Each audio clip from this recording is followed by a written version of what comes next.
Hi, everyone. Thanks so much for joining us here on the Daily Racing Form YouTube. I'm Gino Buccola alongside David Aragona, producer Bobby pulling the strings behind the scenes as we get ready for a big Saturday at Gulfstream Park. We're going to help you out with the all stakes late pick 5 sequence. Remember, Gulfstream this weekend is part of the Road to the Derby package. DRF has had a promotion happening right now where you could save money on all of the big 3-year-old events leading you into the Kentucky Oaks and Kentucky Derby. You can get past performances for all of those and even more at places like Gulfstream Park this weekend, where we have Clocker reports available.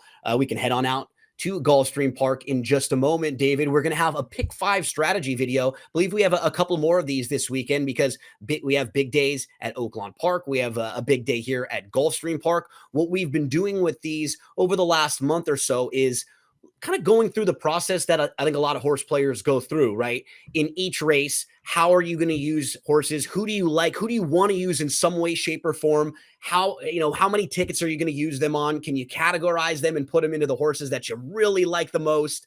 And it's been getting really nice responses because I think so many people do this in some way, shape, or form. Maybe you call it a different thing. Maybe you title it differently, but we all have this type of process, right? Yeah, and we've got a lot more of this content planned. As you mentioned, this is a Florida Derby late pick 5 preview. We're going to have one for Arkansas Derby Day a little bit later this week, so stay tuned for that as well. And with a lot of these stakes-laden cars coming up for the subsequent Derby preps, we'll be covering all of those stakes, especially getting into the Keeneland meet. So Yep. look forward to a lot more of this content. And what you were saying, Gino, is true. I mean, all of these sequences are a little bit different, and you want to adapt your strategy to make your opinions fit the kind of play that you're putting together to tackle the sequence based on how it's come up. You know, this sequence that we're going to talk about, there are a few favorites in here that look like they're pretty strong. So you have to make the decision whether you're trying to beat those, because there's benefit in that if you do have the opinion to do so. But also, if you're not trying to beat those, how can you structure your strategy so that you're, leaning on those horses and maybe, sort of throwing in some other opinions that are going to increase the value of your winning wager if you do get that far. So the pick 5 that we'll be discussing will start in race number 10 on Saturday, March the 29th at Gulfstream Park, and it will end with the Florida Derby. And David, what I do, I know everyone watches and listens to videos and content like this in different ways. Why I like watching some of these videos that you and Mike or you and Ashley or other combinations will do when I'm not on is I will get led to horses that maybe aren't on my radar that are in that nice tier of prices I'm looking for. That's what I like to do. I will add a lot of the time, not necessarily completely change what my opinion was to start, but oh, you know what? David had an 8-10 to 1 shot, or Ashley had this horse that wasn't on my radar. You know what? Cost me $5 or $10 to throw that horse in on a ticket. I want to make sure I have them somewhere. I try to use videos and stuff like this in that way. I think a lot of people may be out there kind of doing the same thing because you don't necessarily want to completely change your opinion, but you want to be able to adapt and add. And you know what? When you're listening to other people you respect, you want to be able to call an audible if you have to. Yeah, exactly. I mean, if you're just looking for us to give you a ticket, this is probably not the video for you, but I think Yeah. you're already got to this point because you want to hear what Gino is saying, our opinions. You want to hear arguments for horses that maybe you weren't on that are thought provoking that might make you have an opinion for or against those horses or use them in your sequence. And, Gino, I found that to be very valuable when we have gone through a couple of the sequences that we have. You had a great day, I believe, on Rebel Day where you liked a few horses that I wasn't on that did quite well. And I know you came close to hitting that one for a nice score. So I think it is worthwhile to go through that process of talking horses and, seeing if your opinion changes a little bit through the give and take process of debate. Well, David, as we take a look at this 10th race at Gulfstream Park, there was a horse that you and I think, had a tough beat on, the number 3, last time this horse ran. And so if you're looking at the 3 Love Traveris form, good. The 2 races are good. One of the reasons why I ended up putting her in the defend category was because I got a little worried about that gap in the works. That you see, she came back after her race. She works a couple times, and then there's nothing from February 12th to March 13th, almost a month there. So that kind of scared me off for a little bit, but she was so impressive. And personally, I had a bad beat on her last time that if she comes back and wins, I want to make sure I have her in some way, shape, or form, especially if she's a fair price and I can get a couple of the other key horses I like later in the sequence home. I thought Candy Quest makes a whole lot of sense. That was a really good effort stretching out last time. So I'm expecting Candy Quest to be very nice. Third start off the bench, has a little versatility there. I don't love the outside draw, obviously, but I thought Classic Q down on the inside was traveling well behind horses, had to alter course a little bit. If they can kind of make a decision early and get decisive whether they want to go or maybe grab a hold and kind of take back, I am worried about getting hooked a little wide there, David. So those will be the horses I have in the key spot as the horses I'll have all over the place. Behind them, I threw in the 2 Miss Worldwide and Bunratty Manor, who I feel like are solid, logical horses who are going to be in the mix, not horses that I'm quite as enamored with betting or having all over the place or key in from a value standpoint. But I'll have the 110 in the top spot, 2 and 8 in the used spot, and then I'm going to defend with the 3. Not sure if the horse will be ready to fire the best shot with that time missed. Yeah, it's kind of interesting to hear us have a similar approach to our handicapping of this race, but maybe different approaches to how we're going to wager on it, but based on the exact same evidence. Because I saw the same thing you did with the work tab on Love Trevere, and it got me a little bit concerned. But for me, I was going to make her my only key in this race. And the way that I'm going to react to that is I'm not going to lean on her that hard. I'm going to keep her in the key category, but I am viewing this as a spread race now because I have that concern about Love Trevere maybe needing to start a month. It does look like there was a race missed there sometime in February, and these horses do participate in these stakes every month. I think the Here Comes the Bride was March 1st that she could have been in, and she was not in that race. I will say about Love Trevere though, I don't think we were wrong about her last time, Gino, because she ran great in that race. Got checked into the first turn. She tried to angle out to the top of the stretch, had to go back in, lost a bit of momentum. The winner of that race, Nitrogen, is really good. So I don't want to say that Love Trevere was the best horse, but I mean, there's an argument that with a slightly different trip, she could have upset that favorite. So I think that she's very dangerous in here, and I see plenty of speed in this race for her to close into. So I'm not going to take a stand against a horse that I do like just based on the work tab, but it does give me some cause for pause. And I'm going to upgrade a couple of horses into the key slot. One of those is Bunratty Manor, who you mentioned. I'm a little bit concerned about this pace heating up, but she was really impressive last time when she broke her maiden and seems like she beat a decent field that day. So I think she's very dangerous coming back here for Rusty Arnold. And the same horse that you mentioned on the outside, Classic Q. There are 3 Mark Cassie runners in here. Of that trio, I do like Classic Q the best, even though she's got the worst post position. I thought she ran very well last time, and I think she can move forward from that performance, now coming back after just barely losing to Mrs. Worldwide, who outran her odds at 31-1 that day, but did seem like she really took to the turf. So I've got her in the key slot, in the U slot, I should say. I feel like last time might have been the time for Mrs. Worldwide, but she certainly can win this race. Savetta is a horse that's going to attract plenty of support in here, Gino. I think you left her off your tickets, and I certainly get that approach because she has just not quite finished off her last couple of races. And I wonder if she's really relishing these 2-turn distances because she started out her career as a sprinter and she has gotten very good trips the last couple of times and just has lacked that punch at the end. So I put her in the used category because she generally does work out those good trips, and I can see another one coming to her, and she's got IRAD aboard. So I see a scenario where she does win this race, and I don't want her to knock me out.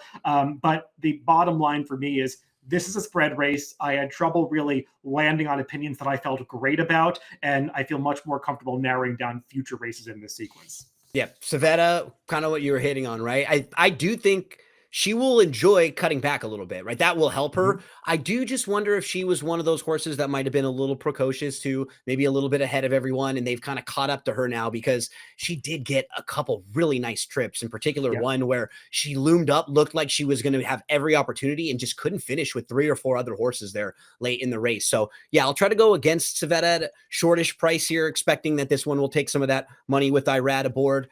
David, any other thoughts or anything else you want to mention about race 10? No, I mean, clearly I threw a lot of horses in there. This is a race that I'm just trying to survive. And, hopefully a horse like maybe Classic Q gets a little dismissed of the Mark Cassie trio. I haven't seen the morning line for this race. I personally would have trouble making a line for this race because they seem so evenly matched. But I didn't want to push myself into an opinion that I had trouble arriving at here because I find that easier to do later. Let's turn the page to race number 11. This one is a 7-furlong dirt sprint.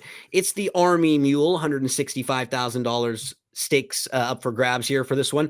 David, horse who's going to take a lot of money is the 4 Knightsbridge, who was impressive the first 2 starts, but since then has been a horse who's been a little bit disappointing and has big gaps. Horse who doesn't we haven't seen be able to stay out on the track all that often. So this is kind of, I think, the starting point with this race for a lot of people. If you like this horse, if you're going to play this horse, and maybe just a few others, because for me, I'm a little cold on Knightsbridge. Not necessarily a horse I'm keying on. This wouldn't be a horse I was singling or anything like that. I feel like this one will take a lot of money. Should have every opportunity to be a little fitter now with the race under him and a slight cutback. But I thought he was at least the horse to kind of start the talking with this race. For sure, Knightbridge is supposed to be the favorite in this race, and I think you have to decide how short a price you want to take on him moving forward from his last race, because he was kind of disappointing in there. He lost it 1-5, and now he's coming back without a layoff for the first time in his career. You mentioned him needing time between starts, and some might view it as a good sign that now he's finally putting races back to back, but who knows? Maybe he's a horse that needs all that time between races for recovery. I mean, he clearly is not the hardiest horse. I mean, we see that from a lot of progeny of Nyquist, that he's just one that has had trouble staying on the racetrack. There clearly is a lot of ability here, or at least there once was a ton of ability here. But Gino, I always get a little bit reticent to project improvement with these horses that looked so talented at the start of their careers and then spent so much time on the sidelines. I kind of wonder if that window of opportunity for this horse to become a graded stakes type has almost passed, and maybe he spent that time in the shed. So as we go to my grid for this race, you'll see that I put Knightsbridge in the defend category, a horse that I think can win this race, but at the price he's going to be, I considered not using him at all, because I just don't think there's going to be value here, and I have real reservations about him taking that step forward.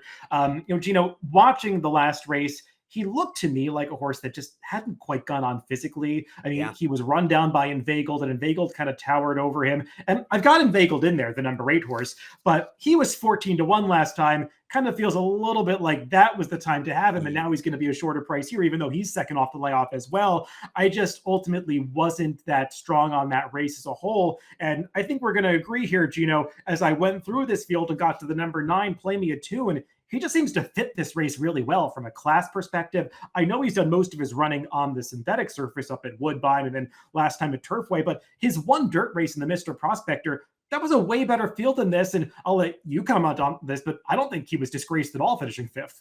No, Mufasa was the winner of that race. White Abario was the runner-up of that race. He came back. We saw how successful he was when he absolutely crushed it in the Pegasus. He loves Gulfstream Park. Little Vic, who was 3rd in that race, came out of it and ran a bang-up race afterwards. It was a really, really strong effort from Play Me a Tune. He wasn't even disgraced on the buyer speed figures either, David. And I completely agree with you. You start going through this field, it was almost like process of elimination for me with a lot of the other horses. And I get to this horse who just looks really solid. Will now go 3rd start off the layoff, gets another try on the dirt, but has been good on both surfaces. Even that grass race was good against a good group. It was not disgraced in that race either. So I thought this was a horse to key in on, especially if we're going to get a lot of money on the 4 Knightsbridge, who I don't like a lot. I'm going to have a few tickets at least that are going to run through this horse, Play Me a Tune. And then if I'm right in other races, the horses who I at least want to make sure that if they win, I'm alive and I don't get knocked out of everything. Those are the 3 Implementation, who overall kind of fits pretty well. And you look at the last couple races on the dirt, I thought they would be good. We just mentioned Little Vic, who came back and beat him in the Hooper and ran a huge race that day. Moving to the 4 Knightsbridge, we've been talking about throughout. And then also to the 8 Inveigled, who you mentioned. I don't love Inveigled because if you didn't get Inveigled last time, you're not going to get the same type of price. That was a perfect trip for Inveigled. Everything went well that day, price trip altogether, but does fit right back with this group. A little tricky because I do think you got to make that decision right away. What are you going to do with Knightsbridge? That to me was the real key to this race. Not my key, but the key to how we looked at this race. Yeah, we agree on that, and we're both downgrading him to some degree. I put him in the defend category. One other horse I do want to mention here, Gino, is the number 5 Gordian Knot. I had him in the use category. He's a horse that I think ran better than it looks last time because that pace didn't really materialize in the Gulfstream Park sprint, and he was never in the most comfortable position trying to rally up the inside. And I thought he did finish once he got into the clear in the stretch. And I wish there was a little more pace in this race for him to run into, because I wonder how quickly they're going to be going up front. But I do like Gordian not stretching out to 7 furlongs, and I think there might be a forward move for this Todd Pletcher trainee. The only downside is he's got IRAD aboard, probably is going to get bet just based on reasons that don't really entice me. So I wonder if the value is going to be there. That's why I've got him in the used category, not as a key horse. We can move to race number 12 now and take a look at the field for this one. As we do, I got to give a shout out to producer Bobby. We have a great team at DRF, David. It's just a small team. And when one of our major players is away, like Lucia, Bobby's got a lot of work on his plate this week. He's doing a great job. And I threw him for a loop. I wasn't even the greatest host here. I took over, and it was supposed to be your race first and his race. So Bobby, I know Bobby's listening to us. I can tell. So thank you for that, Bobby. As we move to the Sand Springs, we take a look at this race going a mile and a 16th on the turf course. Some of the major players or horses who I think will attract some support to the outside in our time is just coming out of strong races, strong speed figures, early speed. Five Towns is another one who you just figure will get some support in here. Down towards the inside, David, the 3 ran really well first time in the U.S. I wouldn't be shocked to see some folks want to gravitate towards that one, but it's a big field and a lot of horses you can make cases for and against in here. Who are some of the horses you want to start the talking with?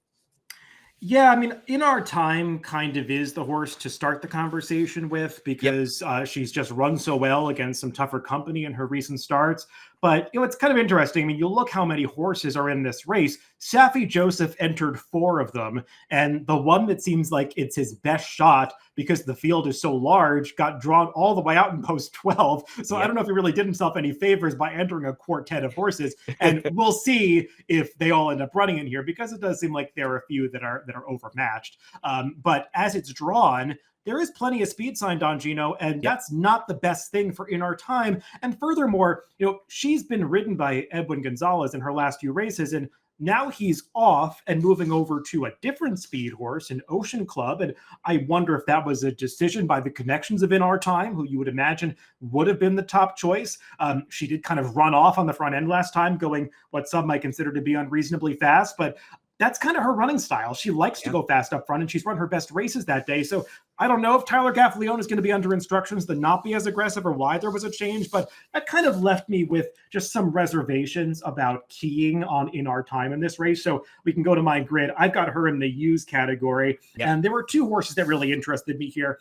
One of those is the number 6 Breathaway, who is supposed to appreciate any pace that develops in this race.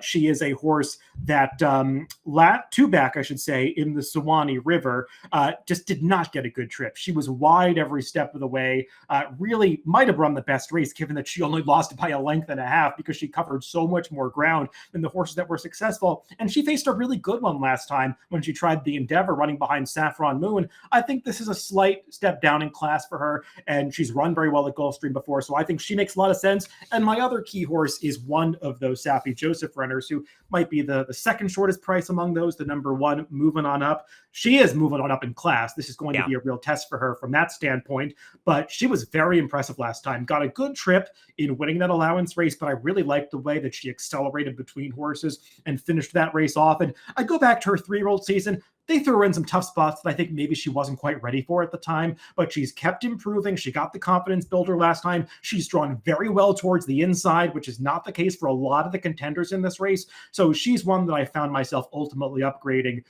She and Breathaway would be my 2 keys in here. Yeah, I have a lot of the same horses that you do, David, just kind of slightly different orders for some of them. Breathaway, I thought the last trip too was kind of sneaky against a good group, and just kind of kept getting like slightly beat to a spot and like shuffled a little farther back and a little farther back than where she wanted. She is kind of one of those trip horses, right? She has a few of those where you watch the replays and you want to make a case for her. So you feel like she's got a good trip coming for her somewhere down the line. She's definitely going to be in the mix for me too. Others that I have, I thought the 3 Via Arana was pretty good in that US debut, so I want to give this horse another shot. The 7 horse, played this one last time when we talked about this race, the Royal Delta that Autumn Evening was in. The Dam was actually a 6-time winner on the turf. She actually closed pretty well to finish second that day. And I got to give you a shout out because you helped me hit a big one that day. You talked a little bit about Dazzling Move, who was one of the last horses I ended up using on a coast to coast pick 5 that paid almost 12 grand. So it was a good score and an assist to David. But Autumn Evening, I thought ran pretty well in there. And I think fits pretty well with this group. First time on the turf. 3, 6, 7, and 11 will be my top tier of runners. I'm just a little concerned like you about the pace that could develop with Ocean Club and In Our Time. They're not too far from each other, and they both just want to be forwardly placed. I know they're stable mates, but I just feel like for both of their best chances in here, they want to be, freewheeling as best that they can. 5 Towns was one that we didn't mention. I just think we'll get a really nice trip coming from off the pace. And then I'll use In Our Time, who I think is the classiest of the speeds, and the other Sappy Joseph, who you also like in the top spot. I think they'll be the horses who will be forwardly placed, who get, probably win the battle of some of those speeds. Can they hang on and win the war with some of the other horses coming to close late? So yeah, a race where I'll be spreading around a little bit, not the strongest opinion, but those 4 horses I want to use in the key spots, and I'll be using a pretty good amount in here, David, in the Sand Springs. Any other thoughts on this one? No, I mean, the one horse I'll comment on that you really upgraded as opposed to my grid is Via Arana, who was the toughest call for me because I agree she was so visually impressive at Saratoga last summer. And it seems strange to bring her back in a stakes race when she's eligible for a first level allowance race, especially with Keeneland coming up. And, that those races typically, offering purses that aren't that much lower than this Sand Spring. So you wonder why she's here. Kind of feels handicapping this card like maybe a text went out from the Gulfstream Park racing office saying, hey, enter your allowance horses in stakes races because they're not coming up that tough. So I wonder, if there'll be scratches or if, horses like this are actually running here. But I ultimately downgraded her because I just wasn't sure what to do. And Jack Sisterson, not the greatest numbers off layoffs, but I'm a little afraid of her. That's why she's in my defend category.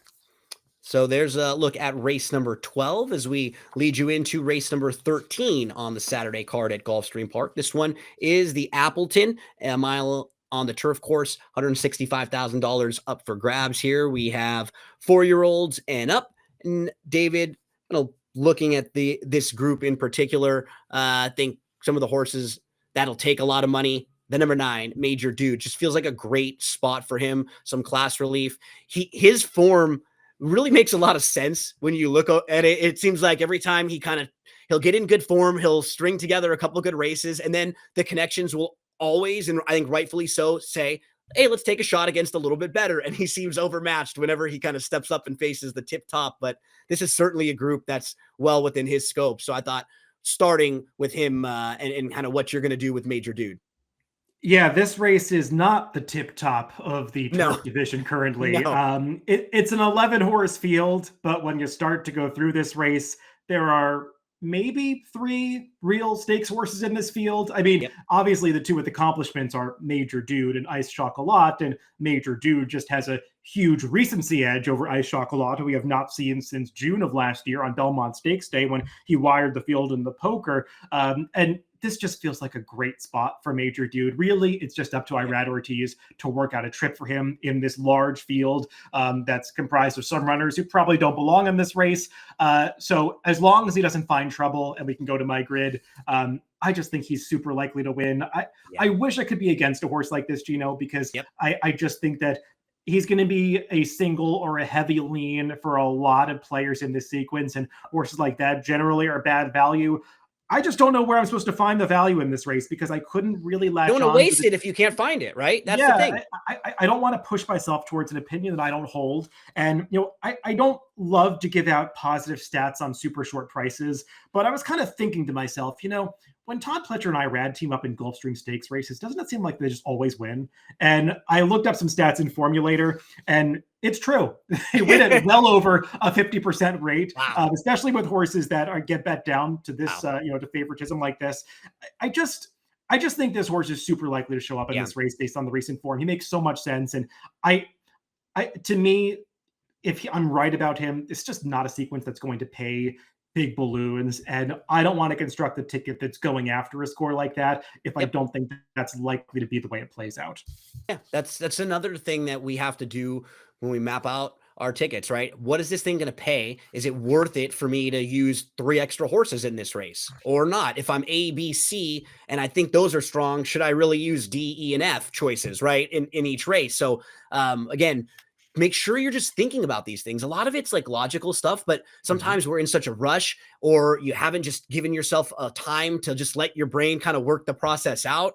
And I love when we're able to just talk it out, and you can tell us why you're doing the certain things. And for me, as we look at my grid, I thought I could find maybe one horse to include in the key spot too. And I was hoping, okay, can I get a little bit of value maybe with Abrumar, who will start the year? And I could see people expecting Abrumar to need a race, but we know this is a barn that can certainly get horses ready to fire off the bench. And I think at the mile, I'm not as worried coming off the bench, because I think this horse fits really well at the mile. I like the versatility that he was able to show a little bit more last year, or I think he can sit off horses and pass and isn't as much of a horse that needs the lead. So I thought he could maybe offer a little bit of value. And maybe in his first start as a 4-year-old, there could be a step forward that could maybe meet up with Major Dude and not be too far off. Or as you pointed out, maybe Major Dude gets stuck in some trouble or some kind of thing. Can Abrumar step forward and be that type of horse? I think so. I think there's some upside there. You actually used the horse in the defend spots, in the back spots. And I thought Ice Chocolate obviously fits with this group. The 3 and the 7 were others that I could use as long shots. The 7, Seminole Chief, who's just in nice form. That the 3, if you're looking for a horse to maybe catch a flyer and to at least be able to hang on for a slice, perhaps Dr. Jeff, who's stretching out from some 5.5 furlong races. But they're all going to need to step their game up or hope for some trouble or Major Dude to kind of take a step backwards. Because one thing about him, David, he's really consistent with the speed figures he runs. He almost always shows up and runs a race like in that really same range of like low 90s to 97-ish buyer speed figure. Like you kind of know what you're going to get from him most of the time. Yeah, and he's been right there with horses like Fort Washington, Spirit of St. Louis, Integration, Yep. Silent Heart. I mean, those horses would be heavy favorites in a race like this if they replaced him in the entries. And I know he's a horse that doesn't win all the time, but he just makes a ton of sense here. I'll just make a couple of comments on the 2 horses that you mentioned. I put in the defend category. I shock a lot. I think on his best day, he could give Major Dude a real run for his money.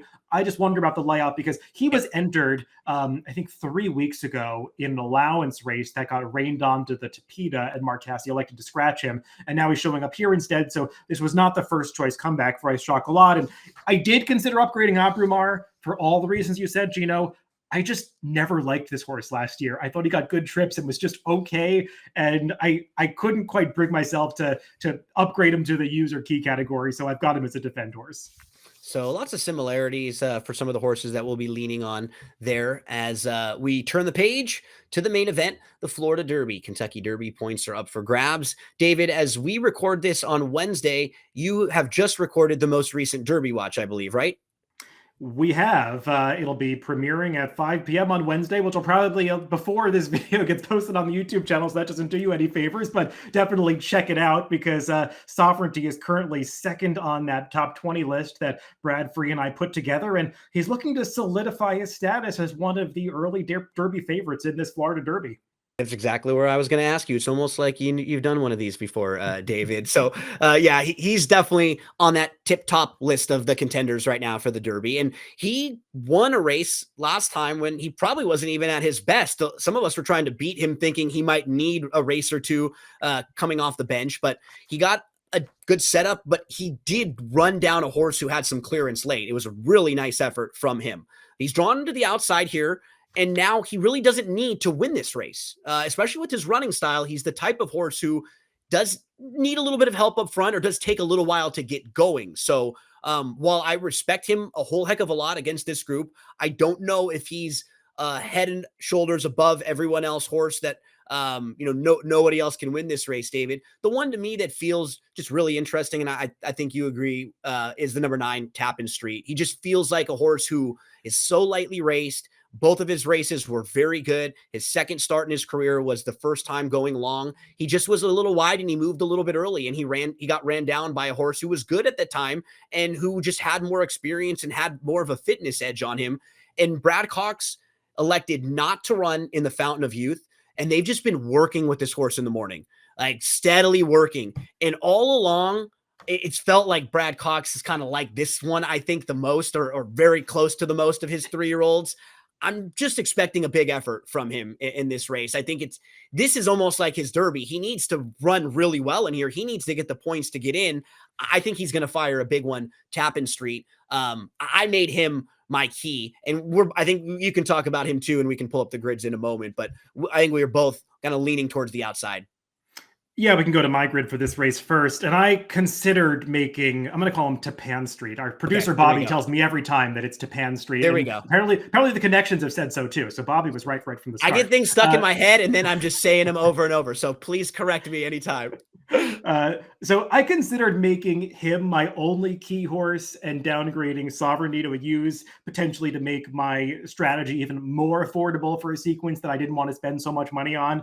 But, ultimately with Sovereignty, Gino, there was that expectation coming into the Fountain of Youth that he was supposed to need that race. Yep. And he kind of surprised people by winning it anyway. So there is that potential that Sovereignty has a move forward in him, even though he doesn't have to win this race necessarily to earn points to get into the Derby because he has those points already. But there might be progression for Sovereignty, because watching the workouts, I mean, people were really down on Sovereignty watching workouts into the Fountain of Youth. He seems to be working better coming into this race, so I'm not going to be surprised when he does take a step forward. So that's why I've got him in the key category.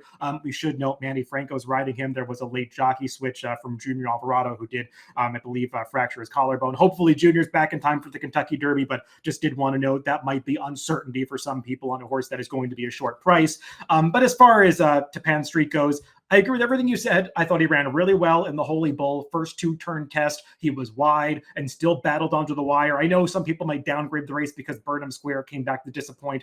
I still thought it was a step forward, and we saw the same thing in those workouts. A horse that appears to be thriving into this race. For me, they're the two. I just want to play this sequence to use enough horses through the first 4 legs to get alive to these two in the Florida Derby, because I feel pretty good about these being the right two.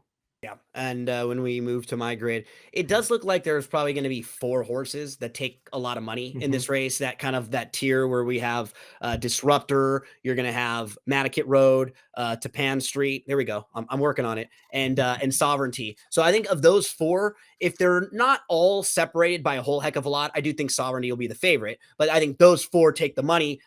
Can I get some value and some separation by leaning on one of them? That might be the third choice in this race. And that's how I'll hope to play it. So I'll play some tickets where can I get alive to the 9 singled here, but I don't want to just completely chuck Sovereignty out, because I agree with everything that you said. I will probably have it stacked a little more, David, like as we're talking it out, kind of like a 9, then 10, then the 4, 8 kind of below. So I'll probably have a couple more iterations of 9 and 10 to close. Just like you're saying, I would feel pretty good getting to that point about those 2 horses both showing up, running a really good race.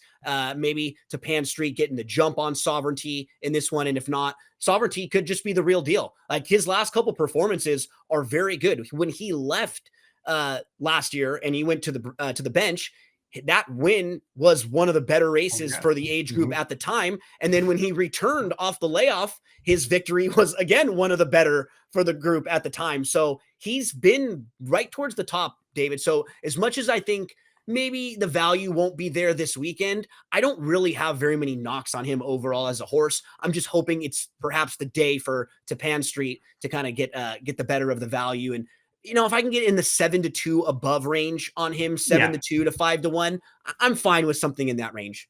Yeah, I think he's 5-1 on the morning line. I think he's going to be, as you said, probably the third choice in this race, maybe vying for second choice. And Sovereignty will be a clear favorite, but I agree. I think that would be fair value on the 9 in here. I'll just quickly mention Disruptor and Mattakit Road. I put them in the defend category. I think you've got them in the use category. Both are horses that obviously have the talent to compete against a field like this. I just think they each have those questions to answer regarding the distance. And I've got real stamina concerns about Mattakit Road in particular. And Disruptor is just trying something that's that's so ambitious. I mean, stretching out to the 9 furlongs off just 2 7-furlong races. Todd Pletcher does not have the best stats doing this. And they, to me, just felt like horses that weren't great value in here. So I couldn't justify putting them into the used category. That's why I've downgraded them a little bit. I mean, the one double-digit horse that I would throw in as a defend horse is Jimmy's Dailies, who I do like his progression. And I thought he was kind of game going the 9 furlongs last time. I just think, as you were getting at, if the 9 and the 10 show up with what we think they're capable of, that they're the 2 most likely winners.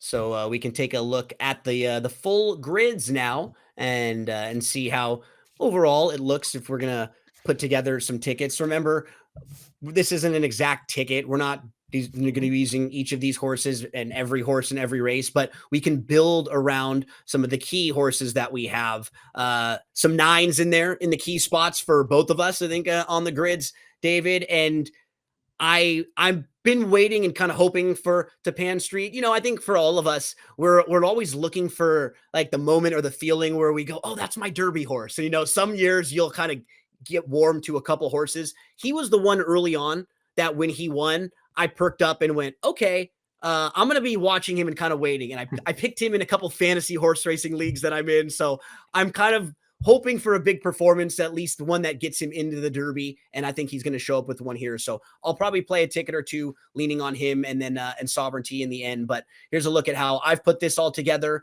And David, we'll take a look at your grid and anything else you want to mention on how you're playing this thing. Yeah, and before I get into my grid and my strategy, I'll just expand on something you said, Gino. You know, we've had some people comment, you know, how do I play this? What's your ticket? The point of this exercise is not to necessarily give out a ticket that you have to play. It's what Gino is getting at. We're trying to tell you what our opinions are, where our strongest opinions are, who we think is value, who we think is dangerous in these races, and you can factor that into your play. And what we're trying to get at with this key use defend strategy is that you should think about when you put your grid together or your strategy together, how you can play multiple tickets to best emphasize your opinions. So yeah, you should always play your all keys ticket. That's your main ticket. And maybe you want to play that ticket a few times. And in this sequence, I definitely want to play my all key horses ticket a few times because I've got some short prices in there and I feel good about those short prices. So that's the one that I want to hammer. And I'll throw in some used horses. There'll be, you know, replacements for my key horses in a few of those legs. Usually if you're going to, you know, subscribe by the ABC method that's espoused by Steve Christ, you can Google that if you're not familiar with it and find out a lot of information that's available on the internet about how to play the ABC method. But that's not the way that you have to play. That would you'll be substituting in the use horses twice and the defend horses once, but you can play it the way that you're comfortable with or the way that fits your budget. Maybe that's the key, right? I think budget, bankroll. Right. You know, and being in, not to interrupt David, but being at NHC like last week, a couple weeks ago, good horse players are all over the place on all bankrolls, right? You don't have to be someone who's betting hundreds or thousands of dollars to be winning or to be a good horse player. And for some people, it's a $12 ticket. For others, they're playing a $300 ticket. But it's always nice to know if you need to add a couple other horses, kind of which are the ones that we might go to if you were playing a little bigger or playing a little shorter.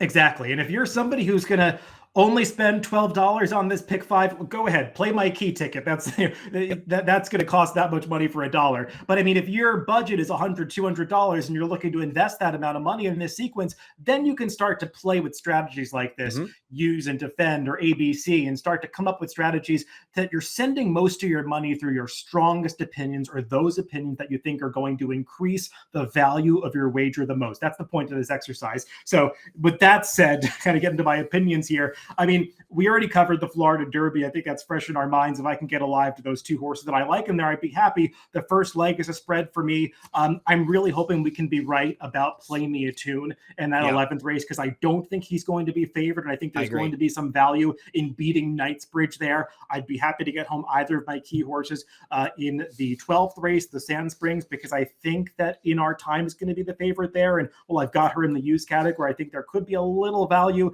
in beating her. That is a race that I think a lot of people will be tempted to spread in. So if you have an opinion there, that could be a bit of an edge. And then I'm just not getting creative. I'm going to try to keep my play relatively cheap by not trying to beat Major Dude in the 13th race. So hopefully we were able to help you out in a couple of the races, or maybe one or two. There's always a race or two in a sequence like this that you might just feel like you need a little help, or you weren't quite sure, is there someone that's got something strong that I can maybe use? And that's going to be something we're trying to do for you in the coming weeks here, especially when we have these big racing days. You were hitting on this earlier, David. Next week, Keeneland's going to join the party. They'll open things up. It'll be the Wood Memorial at Aqueduct over in your neck of the woods. And then we'll have the Santa Anita Derby out west. So we'll have 3 more big prep races, and then great racing at Keeneland that's going to lead us all the way into the Kentucky Oaks and the Kentucky Derby. So let us know down below, who are some of the horses that you're going to be leaning on in the sequence. Do you agree with some of the horses that David and I are keying, or are you looking elsewhere? What about in the Florida Derby? Whoever you play, however you play them, we wish you the best of luck on Saturday at Gulfstream Park.